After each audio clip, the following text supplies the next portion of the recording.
Hi, this is Caroline Leavitt, and I'm the co-founder of A Miter Blaze, the book initiative that began the day of lockdown in an attempt to help indie bookstores whose stores were shuttered, authors whose tours, like mine, were canceled in the pandemic, and readers who wanted to connect with authors.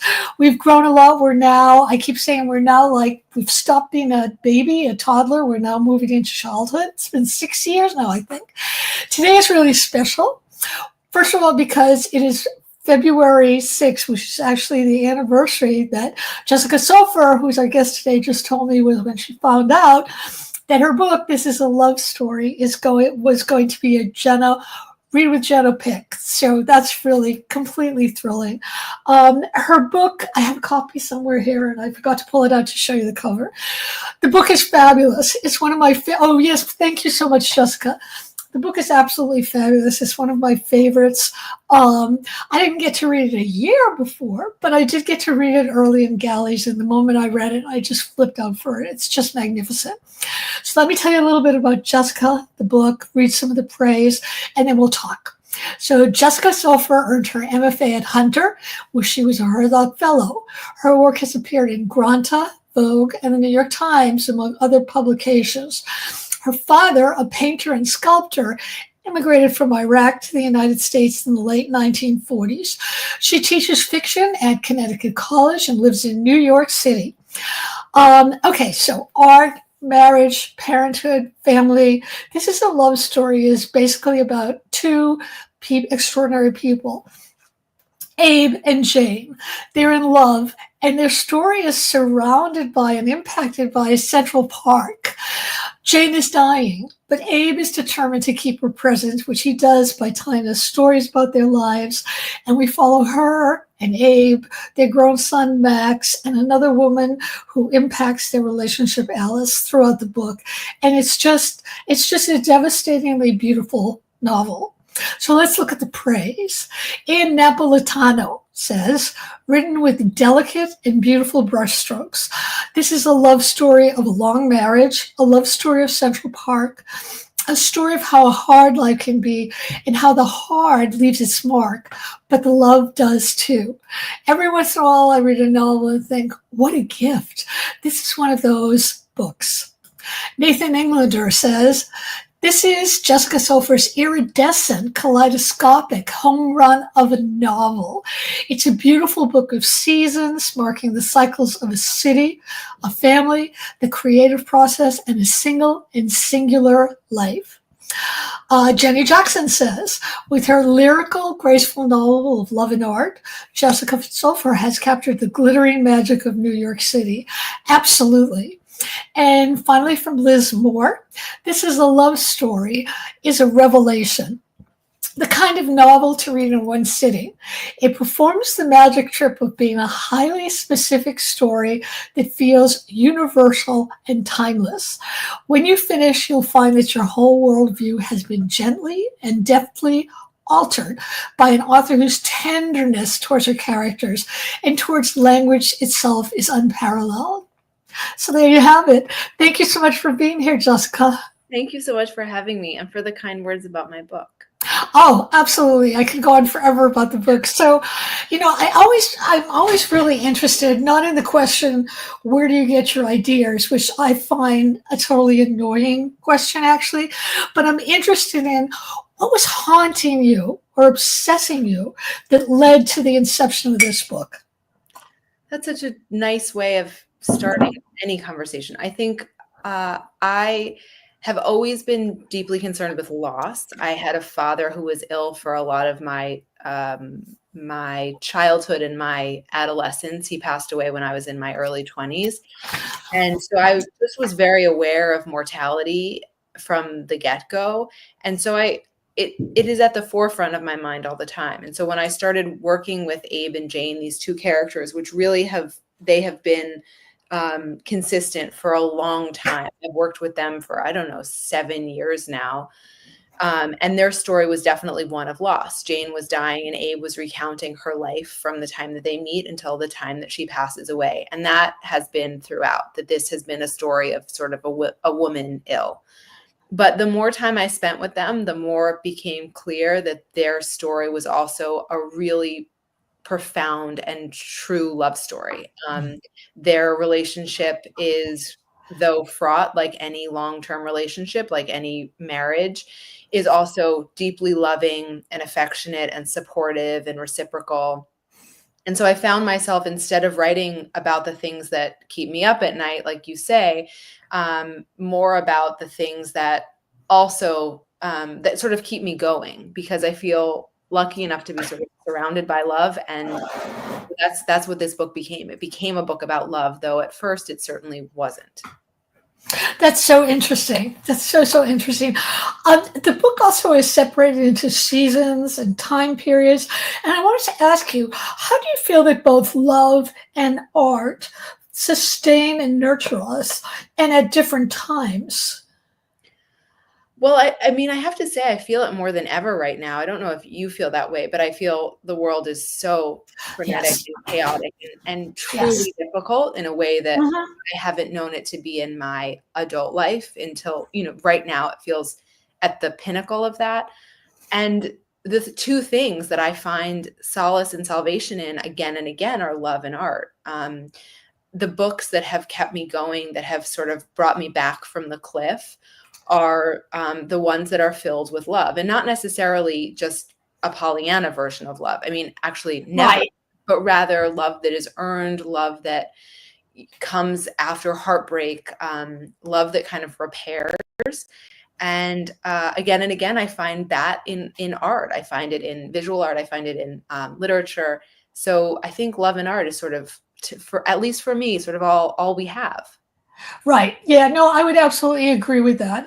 That's why I'm so down on artificial intelligence, because I think it takes away that spark that does create art and moves out to other people and connects them. So I had to ask about Central Park. I never call setting because I feel that setting should be a character. So I always call it story world. And indeed, in this book, Central Park is story world. What is it about that park? Why did you have these characters revolving around it? The answer, I think, is sort of twofold. One, I grew up near Central Park. I spent a lot of time in there. It was the backdrop of my life, essentially, and continues to be. I mean, as a child, I was there all of the time. And then now, because I don't live in the city anymore and I don't have a residence there, every time I go back to the city, I sort of end up in the park. It feels like my home. It feels where I'm most comfortable.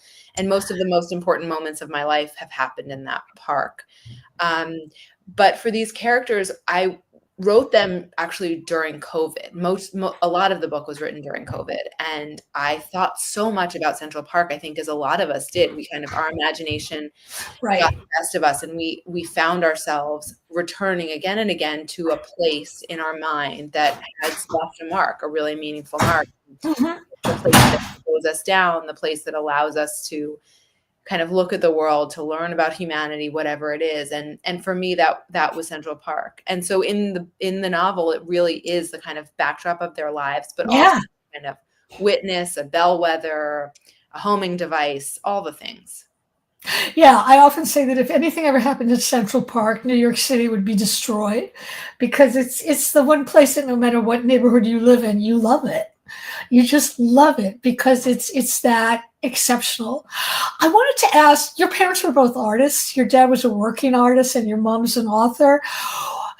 Did you what lessons did they teach you, or did you pick up by osmosis? And were there any cautionary tales about, you know, what it's like to be an artist in the world and the difficulties and the pleasures?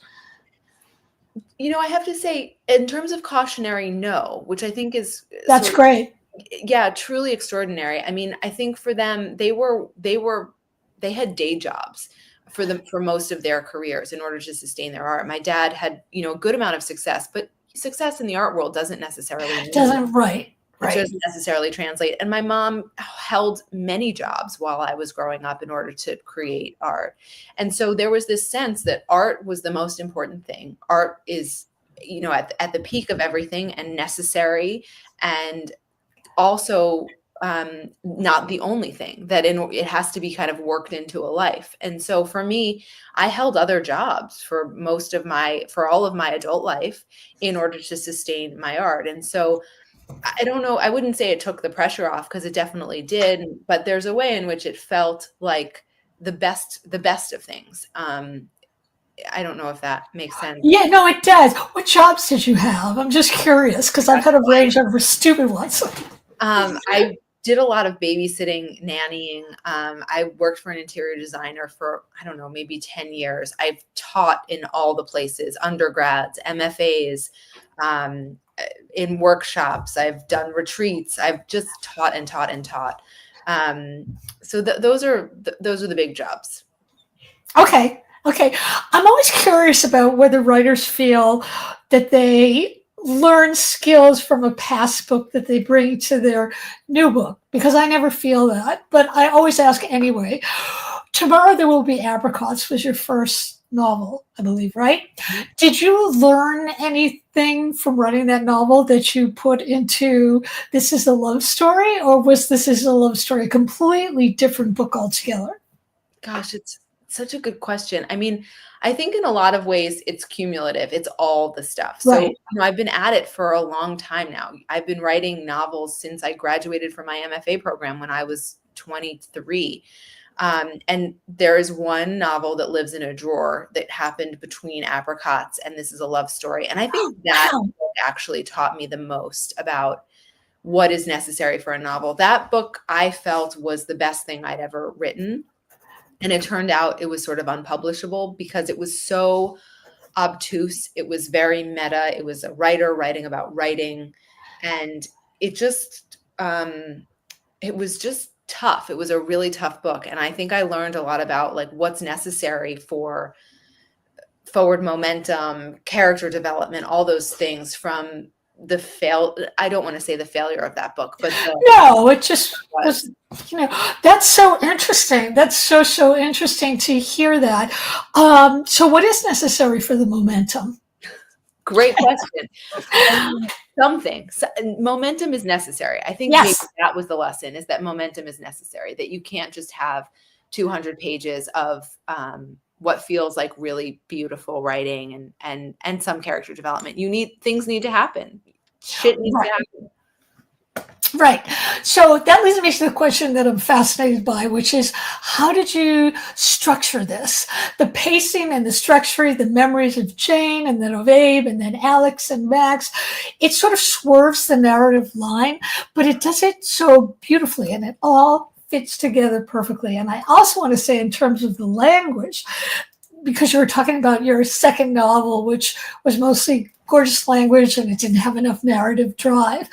The language in this was sort of just enough so we stop and gasp, but not so much that we stop and say, wait, what's happening now?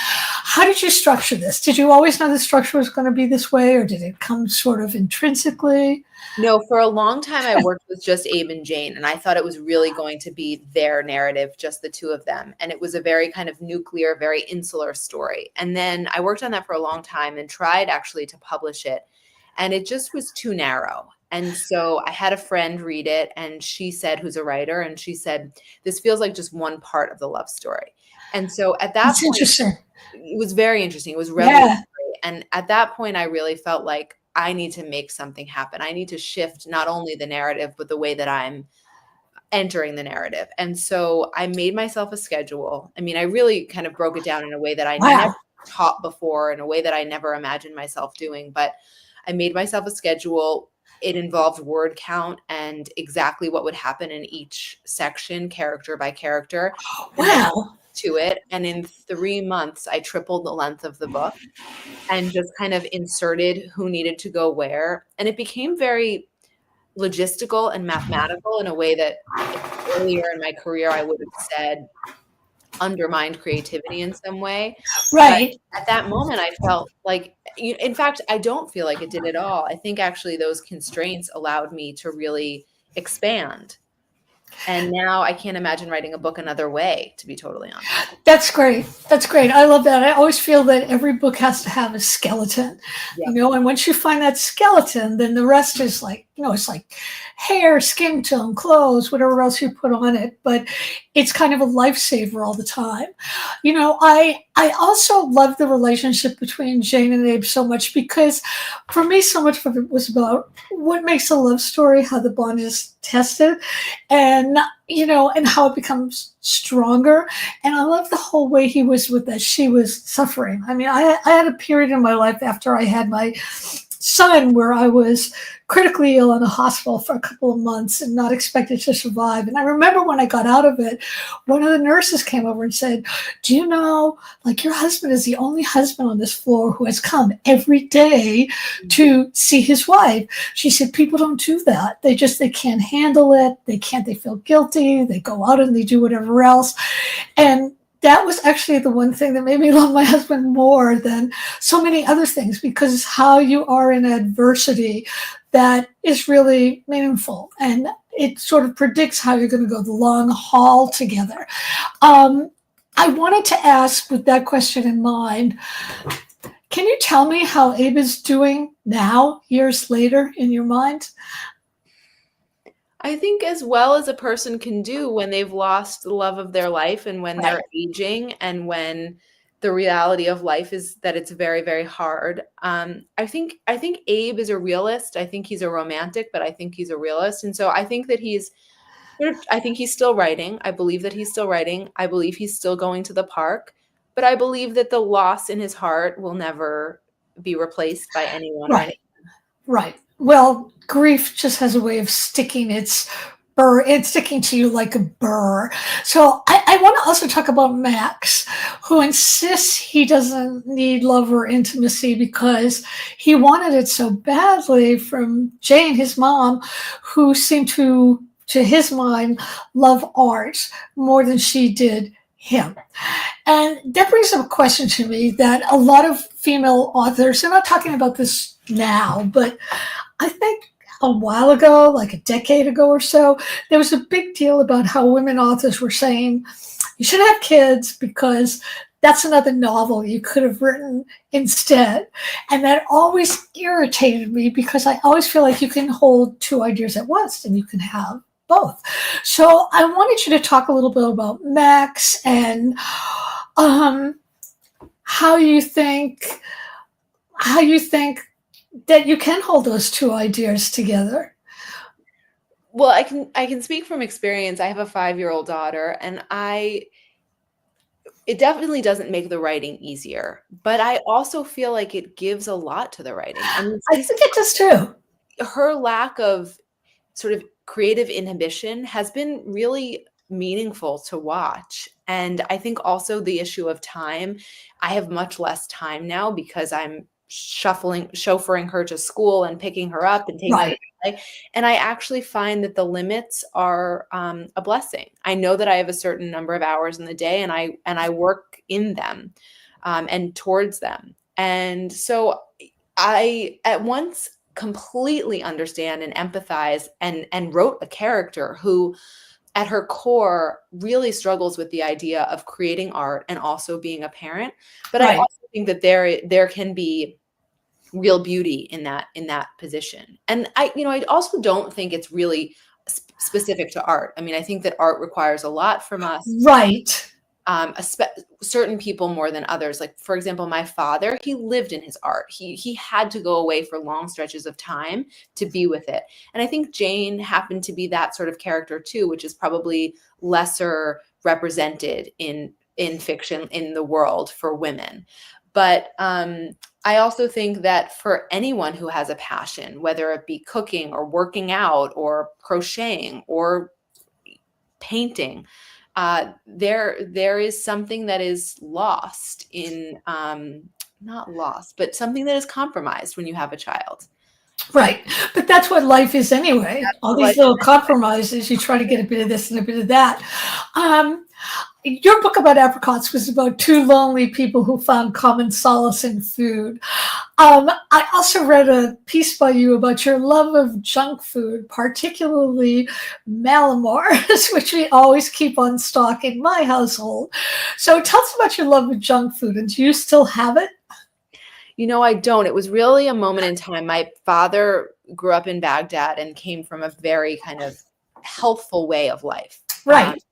And when I grew up, there was nothing junky in our house, and I longed for it. And so of course, like any kid would do, I started, stealing it whenever I could, going to friends' house and looking in their pantries and wanting for it when I couldn't have it. And so there was a moment of time where that was my form of rebellion, I think, was the junk food. And then after a while, it started to make me feel crummy, as it does. And Right. started just going back to the way that my father and mother had eaten when I was growing up, which was incredibly healthfully. And it's funny because I think one can fall into the habits that you're grown Right. with. And so now it's very natural for me to order like hot water and lemon at a restaurant, which is what my dad did my whole life. And actually, he was so ahead of his time. I mean, he was eating quinoa and kale and all the things well before it was trendy. Oh, And so that's I so grew great. I grew up at vegetarian restaurant, like weird vegetarian restaurants at holes in the walls. And now that's my happy place. And I don't know if it's just nostalgic or in order to honor him or to fight time, whatever it is. But I think it's both. I think it's both because it is a lovely kind of honoring. But the truth is, when you eat really healthy, try to be vegan, you do feel better. you do feel better. You do feel better. There's a kind of energy there. I wanted to talk about a few statements I've heard you made that just really grabbed me. One of them was about creating character, and it said the character tells you what's next, not you. And I loved that. Can you talk about that? That is true on good days. I mean, sometimes it's such a slog. You're pushing the character where they, theoretically don't want to go, and you're just trying to make things happen on the page. But when things are going, when you're working at a steady clip, that's what happens. The character sort of starts to dictate, and you're just transcribing. And that's what we all hope for. That is the dream as an author, to just sit there and take dictation. That's what I call the zone, when you This get in that space, and it's just amazing. It's so much more fun than trying to structure stuff. But I love that statement. It was really great. You have another statement about writing that I also love, where it said, writing doesn't change disorder, it holds it. Tell us about that. That's a brilliant quote. I am one of these people that has been writing my whole life in journals, poetry as a young person. I have needed writing in order to make sense of the world. And of course, like I said, it doesn't change things, but it Right. does change your, I don't know, biochemistry. It does change your mind. It does allow you to kind of not spiral out, which I think as writers Right. is really natural. And especially now, I mean, I find like so many people, my anxiety is really at an all-time high. And it certainly helps to be working. It certainly helps to be writing in whatever form.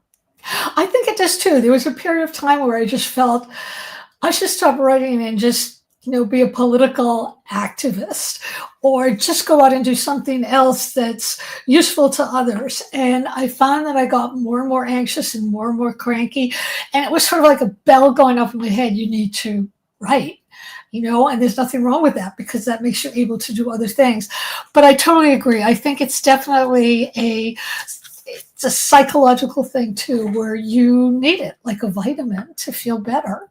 And when I start to feel crummy, I look at all the things. Am I exercising? Am I getting outside enough? Right. Water? Oh, I'm not writing. And usually that's the one. Absolutely. So, are you still doing your weekly writing prompts? I read that you did that. Yeah. Tell us about those and what has the response been? So before my daughter was born, so maybe 5.5 years ago, a little more than that, I guess, I started sending out these weekly writing prompts, and they're short and they're sort of emphatic, and they're sometimes open-ended. And I send them out on every Wednesday morning to subscribers, whoever subscribes, and people can either respond or not respond. Sometimes people will write in a journal and send me a photograph of their response. During COVID, the response was overwhelming. I can imagine. Yeah, I had hundreds of responses a week in my inbox, and I respond to every one of them. My response has been slow lately. If anybody's listening, forgive me, I'll get there. But I do try to respond. I do respond to every single response that I get. And some people, I think, just read it and let it marinate throughout the day or the week. Some people will hold off and do a whole chunk of them one after another. And they're meant to be meditative, revelatory, um, comforting, surprising, all the things, just enough to get us out of the muck. Can you give us one? Sure. So sometimes the other last week, I think it was to write about your favorite body of water in the most specific way that you can. And people wrote about incredible things. I mean, some people wrote about being in their bathtub and the safety of their bathtub. And some people, of course, wrote about the water in Croatia. Right. Some people wrote about cold water, and some people wrote about warm water. And so all the things. And I think it's never wrong to write. You never feel worse for doing a writing prompt. And most of them I say, in certain cases, I'll tell people to put their timer on for 2 minutes, or sometimes I'll have them write to a song. And the song is never longer than 3 minutes. And sometimes I know that people adhere to the 2 or 3 minute timeline, but sometimes people will write for a really long time. And that can be so satisfying, I think. It is satisfying. That's absolutely great. You also did lifestyle writing. I saw some of your articles, which I think is fabulous because I love the juxtaposition of a serious poetic writer who actually is very interested in lipstick or skin creams or whatever else. I mean, I've certainly written articles like that before, and it's kind of important, I personally feel, because you get to stretch out in the world. Is writing these kind of articles something that you love to do? And are there weird things that particularly interest you? Like, are you a skincare fiend, or do you just look for people with odd habits? I do love skincare. I have been talking about this meme that keeps coming across my feed lately, and it says, I'm either talking about skincare or death, which is 100% true. I feel like whenever I meet up with a friend lately, we're talking about death and destruction, and then in the same breath about Skincare. which I think will save us all. Skincare will save us all.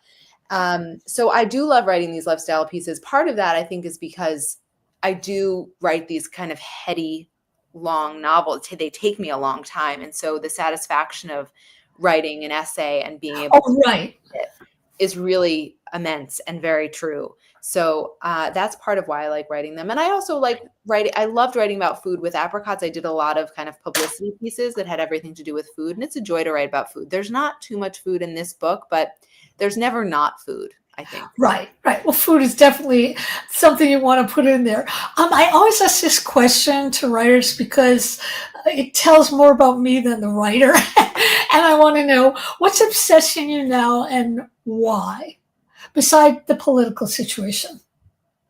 Beside the political situation. Well, right now I would say love. Like, I feel this book is really fueled by love, and not across the board love, not easy love. Jane loves her son, but she struggles Right. with postpartum. Abe and Jane love each other, but they struggle. There's this kind of love that happens over many years, love that is earned, Right. that I'm really in love with. And I think this book is really fueled by that idea. And I find also that I live in this community that is incredibly supportive. I have a lot of mom friends now, and I adore them. And I just feel like I'm sort of surrounded by love, and I'm so grateful for that. So yeah, that's where I am. You know what? That whole idea of community is so, so important, especially if you're a writer, because it can be isolating. And, I found that out when I was pretty much a loner when I started a Mighty Blaze. And I began interacting with all these people all of a sudden. And to my surprise, I really loved it. It's really nice to be able to talk with other people and to connect. Oh, you have a question. Let me show it. Okay. This is from Renee. Thank you, Renee. Jessica, how did you feel when you heard your book was picked by Jenna? There was a really amazing moment. My editor and agent, whom I love so deeply, they're family now, they called me, and I began to cry because it was so overwhelming and so surprising. I worked on this book for a long time and really didn't know if it was going to be publishable in the end, and was sort of on the brink of wondering whether or not I could continue having a career as a writer, which is really a tricky place to be in, I'll say. So when it was picked, of course, I started to cry. And my daughter, who was maybe 4-ish at the time, came over to me and said, "Did they hurt your feelings?" That was her response, was she felt protective, and sort of that was her understanding of what I was. Wow, that's so sensitive of her. Very sensitive of her. And we've talked a lot about, what happy tears are, what they mean. And so I guess I can't say the level of joy that I felt, only because Jenna really gives people wings. There's a level of exposure that you get from a book club. Right. So immense. And the book would have been the book, but this is different. This is different, and it's wild. I think it's actually really important what you said, that you felt that. I mean, to me, reading that book, I thought, oh my God, this is, before everything happened, I thought this is a perfect novel. But to hear you say that you didn't know if it was publishable or if your career was going to continue, I always tell writers that I work with that I'm always suspicious of the writers who say, this is the best thing I ever wrote. This is like so good, because usually it's problematic. But when a writer says, I don't know if this is any good, I don't know if anybody's going to like it, then it's usually because there's something great and deep in there. And so I want to ask, so do you have fears anymore about your career? And that's a serious question, because even though you have this great, huge thing, you're still a writer, and the publishing business is very weird right now. Yeah, I mean, there are a couple things. One, I feel like now I have an editor and agent who I rely on in a way that I didn't have before. And so I feel like I'm supported in that way, and I won't go down a rabbit hole like I did with the book that lives in a drawer. I won't let myself go down that far, and hopefully there will be kind of checks along the way. So I'm very grateful for that and excited for that, to feel like there's something more collaborative. But, the other thing is, I really just love to write. I mean, I deeply, deeply love to write. It's who I am. It's who I imagine that I will always be. And so just to be able to continue to do that is what I'm here for. It's really not for anything else. And so I'm working on the next book, although not this week. And the joy will be finishing that book. That's what it is about for me. Can you say anything about the new book, or do you feel like you just wanted to marinate for a long time before you talk about it? I am happy to talk about it, because I feel excellent. Before. So it's about 4 mothers and who live in the same town. They have kids at the same school, and there's a kind of sexual assault scandal that rocks the community and rocks them as mothers. And there's something really redemptive about it, something dark, something uplifting, all the things. That sounds great. That sounds absolutely great. So I want to tell everybody out there, thank you for coming. Thank you for the comments and questions. Robin said, I'm so thankful for these author events. It feels like chatting with such special friends. I absolutely agree. I feel like that too. Diane Dickey says, I'm looking forward to reading this book. And I think those are the comments. So anyway, I want to repeat again, I've got to put up a link in the comments for all of you so you can order this novel. It's absolutely spectacular. It's bookshop.org, in case you don't feel like looking for the link. Please tune in next week when I'll see you all. Thank you all for being here. Thank you so much, Jessica, for being here. I'll see all of you next week. And Jessica, you just hold on. Bye, everybody.